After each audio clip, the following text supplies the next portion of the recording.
Okay. ದೇವಿ ಅಂತ ಮಗು, ಆದರೆ ಹೆಣ್ಮಕ್ಳವರು ಪಾಪ ತುಂಬ ಬಡವರು, ತುಂಬ ಕಷ್ಟದಿಂದ ಬೆಂಗಳೂರದಲ್ಲೇ ಕಾಲೇಜು ತುಂಬ ಚೆನ್ನಾಗಿದೆ ಅನ್ನೋ ಉದ್ದೇಶದಿಂದ ಇಲ್ಲಿಗೆ BCA ಮಾಡಿಸೋದಕ್ಕೆ ಕಳಿಸಿರ್ತಾರೆ.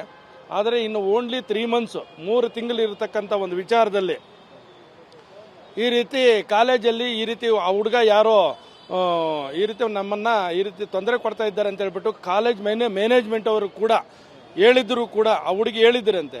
ಆ ರೀತಿ ಬಂದು ಅವ್ರ ತಂದೆ ತಾಯಿಗೆಲ್ಲ ಹೇಳಿದ್ರು ಕೂಡ ಮತ್ತೆ ಆ ಹುಡುಗಿನ ಈ ರೀತಿ ನಿನ್ನೆ ರಜಾ ಇರೋದ್ರಿಂದ ಕರ್ಕೊಂಡು ಹೋಗ್ಬಿಟ್ಟು ಈ ರೀತಿ ಸಾಯಿಸಿಬಿಟ್ಟಿದ್ದಾರೆ ಸರ್. ಸಾಯಿಸಿಬಿಟ್ಟು ಈ ರೀತಿ ಮಾಡಿದ್ದಾರೆ. ಅದರಿಂದ ಹೆಣ್ಮಕ್ಳನ್ನ ಎಲ್ಲಾದರೂ ದೂರ ಕಳ್ಸೋಕ್ಕೆ ಮತ್ತು ಎಜುಕೇಷನ್ ಕಳ್ಸೋಕ್ಕೆ ತುಂಬ ನೋವಾಗ್ತಾ ಇದೆ ಸರ್. ಅದರಲ್ಲೂ ಕೂಡ ಈ ಕಾಲೇಜಲ್ಲಿ ಇಷ್ಟವರೆಗೂ ಸುಮಾರು ಅಂದರೆ 10ರಿಂದ 15 ಈ ರೀತಿ ಹೆಣ್ಮಕ್ಳಿಗೆ ರಕ್ಷಣೆ ಇಲ್ದೇನೆ ಮರ್ಡರ್ಗಳು ಕೂಡ ಆಗಿದೆ ಅಂತೆ. ಸರ್ ಏನಾಗಿದೆ ಏನು ಅನ್ನೋದ್ರ ಬಗ್ಗೆ ಇನ್ನ ವಿಚಾರ ಏನು ಗೊತ್ತಿಲ್ಲ. ಆದರೆ ನಮ್ಮ ಮಗುನೇ ಕಲ್ತ್ಕೊಂಡಿದ್ದೀವಿ ನಾವು. ಮಗುನೇ ಕಲ್ತ್ಕೊಂಡು ನೋಡಿ, ಅಣ್ಣನವರು ಮತ್ತೆ ತಂದೆಯವರು ಈ ರೀತಿ ನೋವು ತಿಂತಾ ಇದ್ದಾರೆ, ತುಂಬ ನೋವು ತಿಂತಾ ಇದ್ದಾರೆ ಸರ್. ಹಂಗೂ ಹಿಂಗಂತಲ್ಲ, ನೋವು ತಿಂತಾ ಇರೋದು ಈ ರೀತಿ. ಆದರೂ ಕೂಡ ಅಟ್ಲೀಸ್ಟ್ ಅವನ್ನ ಅರೆಸ್ಟ್ ಮಾಡುವವರೆಗೂ ದಯವಿಟ್ಟು ನಾವು ಡೆಡ್ ಬಾಡಿನ ನಾವು ಎತ್ತುವುದಿಲ್ಲ ಸರ್. ಸ್ಟೇಷನ್ದಲ್ಲಿ ಪಾಪ ಅವರೆಲ್ಲ ಪ್ರಯತ್ನ ಮಾಡ್ತಾ ಇದ್ದಾರೆ. ಅವ್ರನ್ನ ಹಿಡಿತೀವಿ, ಅವ್ರು ಯಾರು ಅನ್ನೋದ್ರ ಬಗ್ಗೆ ನಾವೆಲ್ಲ ನೋಡ್ಕೊಂತೀವಿ, ಅದನ್ನ ನಾವು ಹಿಡಿತೀವಿ.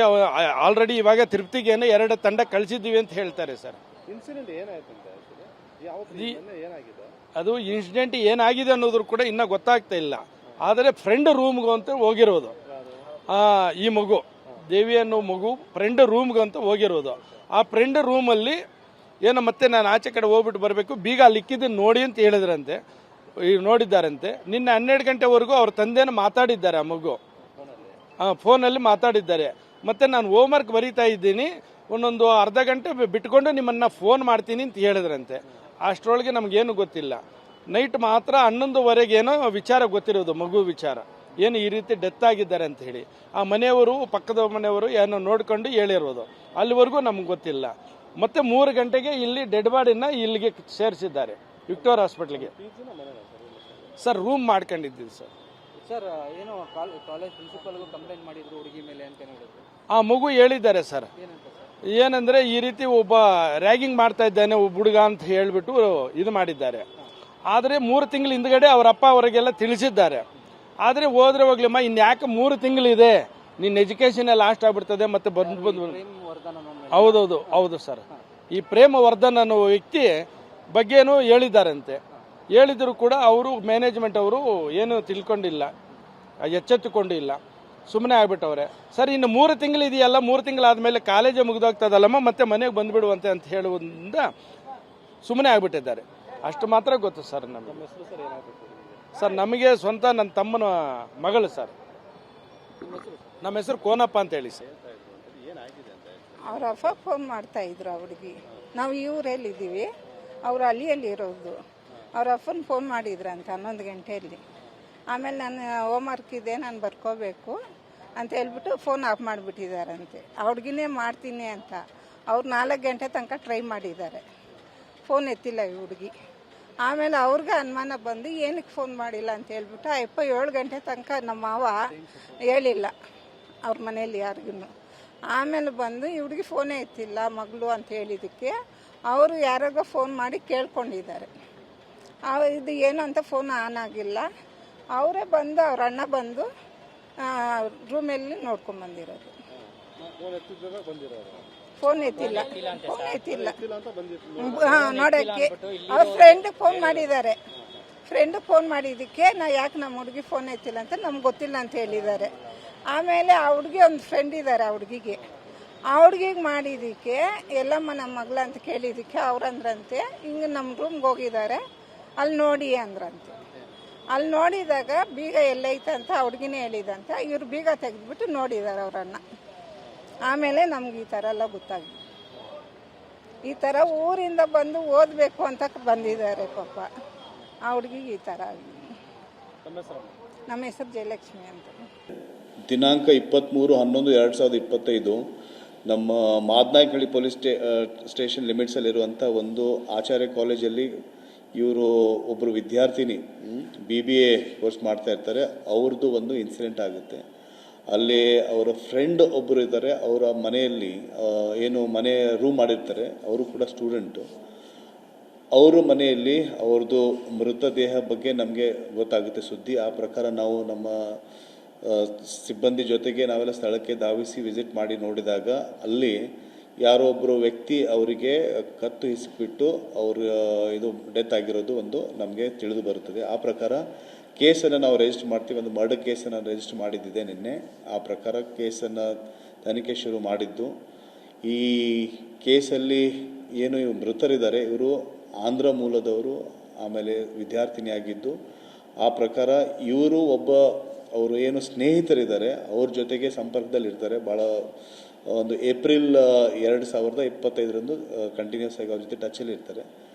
ಅವರು ಒಂದು 3 ದಿವಸ ಮೊದಲು ಬೆಂಗಳೂರಿಗೆ ಯಾರು ಸ್ನೇಹಿತರಿದ್ದಾರೆ ಅವರು ಅಲ್ಲಿಂದ ಬರ್ತಾರೆ, ತಿರುಪತಿಯಿಂದ ಬಂದುಬಿಟ್ಟು ಅವ್ರ ಜೊತೆಗೆ ಸಂಪರ್ಕದಲ್ಲಿರ್ತಾರೆ. ಆ ಪ್ರಕಾರ ಅವ್ರ ಜೊತೆಗೆ ಟೈಮ್ ಸ್ಪೆಂಡ್ ಮಾಡಿ ದಿನಾಂಕ 23/11/2025 ಬೆಳಿಗ್ಗೆ 10:30 ವೇಳೆಯಲ್ಲಿ ಅವ್ರಿಗೆ ಕತ್ತನ್ನು ಇಸ್ಬಿಟ್ಟು ಅವ್ರಿಗೆ ಮರ್ಡರ್ ಮಾಡಿಬಿಟ್ಟು ಹೋಗಿರೋದು ಒಂದು ಈ ಕೇಸು. ಆ ಬೇಸಿಸ್ ಮೇಲೆ ನಾವು ಕೇಸ್ ರಿಜಿಸ್ಟರ್ ಮಾಡಿದ್ದೀವಿ ಆಲ್ರೆಡಿ. ಆ ಪ್ರಕಾರ ಈ ನಮ್ಮ ಹತ್ರ ಇರುವಂತಹ ಏನು ಕುರುಹುಗಳಿತ್ತು, ಟೆಕ್ನಿಕಲ್ ಡೀಟೇಲ್ಸ್ ಇತ್ತು, ಅದನ್ನು ಇದು ಮಾಡಿಬಿಟ್ಟು ಒಂದು ತಂಡನ ನಾವು ಇಮಿಡಿಯೇಟಾಗಿ ಕರೆಸಿ ಯಾರು ಇದನ್ನು ಮಾಡಿದ್ದಾರೆ ಅವರಿಗೆ ನಾವು ಸೆಕ್ಯೂರ್ ಮಾಡಿದ್ದಾಗಿದೆ. ಈ ದಿವಸ ಬೆಳಿಗ್ಗೆ ಅವರಿಗೆ ನಾವು ಅರೆಸ್ಟ್ ಕೂಡ ಮಾಡಿದ್ದೀವಿ. ಆ ಪ್ರಕಾರ ತನಿಖೆ ಜಾರಿಯಲ್ಲಿದೆ. ಉದ್ದೇಶ ಇಷ್ಟೇ, ಅವರಿಬ್ಬರ ಜೊತೆಗೆ ಏನು ಫ್ರೆಂಡ್ಶಿಪ್ ಇತ್ತು, ಆ ಫ್ರೆಂಡ್ಶಿಪ್ ಮಧ್ಯದಲ್ಲಿ ಯಾವುದೋ ಒಂದು ಕಾರಣಾಂತರದಿಂದ ಜಗಳ ಆಗಿಬಿಟ್ಟು ಆ ಸಿಟ್ಟಿನಿಂದ ಅವರು ಸ್ಮಾದರ್ ಮಾಡಿ ಕತ್ತಿಸ್ಬಿಟ್ಟು ಮರ್ಡರ್ ಮಾಡಿದ್ದು ಈ ಕೇಸ್ ಆಗಿದ್ದಿದೆ. ಫರ್ದರ್ ಇನ್ವೆಸ್ಟಿಗೇಷನ್ ಕಂಟಿನ್ಯೂ ಆಗಿದೆ ಮತ್ತು ಬರೋ ದಿವಸಗಳು ಇನ್ನಷ್ಟು ಏನಾದರೂ ಇದ್ರ ಬಗ್ಗೆ ಈ ಕೇಸಿನ ಬಗ್ಗೆ ಮತ್ತೇನಾದರೂ ಇದ್ದು ನೋಡ್ಕೊಂಡ್ಬಿಟ್ಟು will see to it that investigation ಆದಷ್ಟು ಬೇಗ ಕನ್ಕ್ಲೂಡ್ ಮಾಡಿ ಚಾರ್ಜ್ ಶೀಟ್ ಕೂಡ ಮಾಡ್ತೀವಿ. ಹಿನ್ನೆಲೆ ಇಷ್ಟೇ, ಅವರು ಹಿಂದೆಯಿಂದ ಪರಿಚಯ ಇದ್ದಾರೆ ಅವರು. ಆಮೇಲೆ ಒಂದೇ ತಿರುಪತಿ ಅಕ್ಕಪಕ್ಕ ಊರದವರಿದ್ದಾರೆ ಇವರೆಲ್ಲರೂ. ಆಮೇಲೆ ಅವರು ಏಪ್ರಿಲ್ದಿಂದ ಸ್ವಲ್ಪ ರೆಗ್ಯುಲರ್ ಕಾಂಟ್ಯಾಕ್ಟಲ್ಲಿ ಬರ್ತಾರೆ. ಕಾಂಟ್ಯಾಕ್ಟ್ ಬಂದುಬಿಟ್ಟು ಫ್ರೆಂಡ್ಶಿಪ್ ಬೆಳೆದಿದ್ದು. ಆ ಪ್ರಕಾರ ಒನ್ಸ್ ಇನ್ ಅ ವೈಲ್ ಬಂದು ಮೀಟ್ ಮಾಡೋದು ಒಂದು ಇದು ಮಾಡ್ಕೊಂಡಿರ್ತಾರೆ ಹ್ಯಾಬಿಟ್ಟು. ಅದಾದ ನಂತರ ಈಗ ಕಳೆದ ಏನು ಇನ್ಸಿಡೆಂಟ್ ಆಗಿದೆ ಅದು ಹಿಂದಿಂದ ಒಂದು 3 ದಿವಸ ಮೊದಲು ಅವರು ತಿರುಪತಿಯಿಂದ ಇಲ್ಲಿ ಬಂದು ಇಲ್ಲಿ ಟೈಮ್ ಸ್ಪೆಂಡ್ ಮಾಡಿದ್ದು.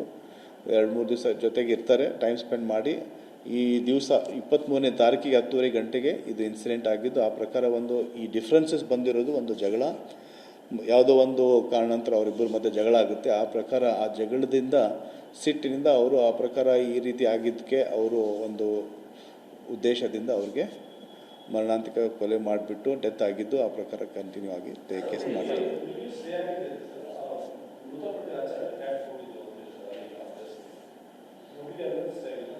ಗೊತ್ತಾಗ್ತಾ ಏನು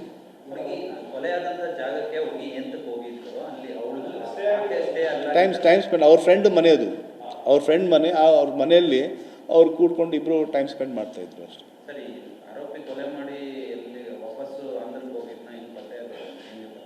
ಅದೇ ಅದನ್ನು ನಾವು ಅವರು ಸ್ವಂತ ಊರಿಗೆ ರಿಟರ್ನ್ ಆಗಿದ್ದು. ಆ ಪ್ರಕಾರ ಅವ್ರಿಗೆ ನಾವು ತಗೊಂಡ್ಬಿಟ್ಟು ತಂಡವನ್ನು ನಾವು ರಚನೆ ಮಾಡಿ ಕಳಿಸಿದ್ದು.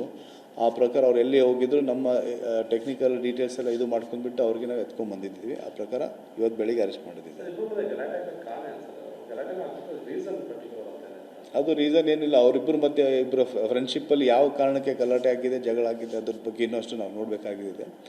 ಗಲಾಟೆ ಆಗಿದೆ ಅಷ್ಟೇ, ಯಾವುದೋ ಒಂದು ಇದ್ರ ಮಾತ್ರ ಅವರು ಅದು ಮಾಡಬೇಕು ಇದು ಮಾಡಬಾರ್ದು ಅಂತ ಏನೋ ಒಂದು ಇನ್ನೊಬ್ಬರು ಫ್ರೆಂಡ್ಸ್ ಬಗ್ಗೆ ಇದ್ರೂ ಇರ್ಬೋದು. ಅದನ್ನು ಕೂಡ ನಾವು ಎಕ್ಸ್ಪ್ಲೋರ್ ಮಾಡ್ತಾ ಇದ್ದೀವಿ. ತನಿಖೆ ನಡೀತಾ ಇದೆ ಯಾವ ಬೇಸಿಸ್ ಮೇಲೆ ಅವರು ಇದನ್ನು ಮಾಡಿದರು ಅಂತ. ಫರ್ದರ್ ಮತ್ತೆ ನಿಮಗೆ